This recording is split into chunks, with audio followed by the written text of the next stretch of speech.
বিবাহ মানে এই শুনছো থেকে কালা হয়ে গেছো নাকি পর্যন্ত একটা সফর তোমার মতো কেউ হয় না।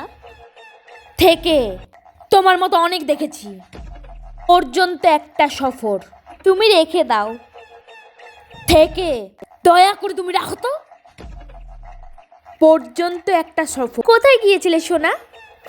থেকে কোথায় মরতে গিয়েছিলে পর্যন্ত একটা সফর আমার অনেক ভাগ্য ভালো যে আমি তোমাকে পেয়েছি। থেকে আমার ভাগ্যটাই খারাপ যে আমি তোমার মতো একটা লোক পেয়েছি এই পর্যন্ত একটা সফর যেই ছেলেরা নতুন নতুন বিয়ে করছে বা বিয়ে করার চিন্তা ভাবনা করছে তাদের কাছে এই ভিডিওটা শেয়ার করে দাও।